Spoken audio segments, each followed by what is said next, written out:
మామాస్ welcome to crazy talks episode 2. రండిరా. ఈ మా కాలేజ్ లో శృతి ఈవెంట్ జరుగుతుంది. ఇక్కడ త్రోబాల్ జరిగింది, ఇప్పుడే గర్ల్స్ త్రోబాల్. ఓడిపోయిన వాళ్ళని వాళ్ళ స్పందన తెలుసుకుందాం రండి. ఇలాంటివంటే నాకు బాగా ఇంట్రెస్ట్ రా. మనకి చదువు తప్ప అని interest. Hello, excuse me, hi అందరికి. I'm an YouTube creator. ఒక వీడియో తీస్తున్నాను. పర్లేదు, ఏం కాదు. ఓకే, ఇప్పుడు మ్యాచ్ చూశారు కదా? మ్యాచ్ చేశారా? ఓకే, మీరు ఇప్పుడు చెప్తున్నారు, ముందే చెప్పాలి కదా. Very good. మీరు గెలిచిన వాళ్ళు ఓడిపోయిన వాళ్ళు? ఎలా ఓడిపోయారు?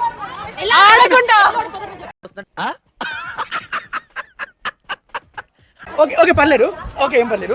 గెలిచిన వాళ్ళు గెలిచారు కదా, వాళ్ళు ఎలా అనిపించింది? వాళ్ళు బాగా ఆడారా? మీరు బాగా ఆడలేరా? కానీ మీరు ఎందుకంటే బాగా ఆడలేరు? నేషనల్ ప్లేయర్స్ కాబట్టి. ఇది రియలైజేషన్. నెక్స్ట్ టైం గెలవండి. సిఎస్సి వాళ్ళకి చెప్పండి. చూసారా మావా, పాపం ఓడిపోయిన వాళ్ళు కొంచెం బాధలో ఉన్నారు. అది అలవాట్ల పొరపాటు.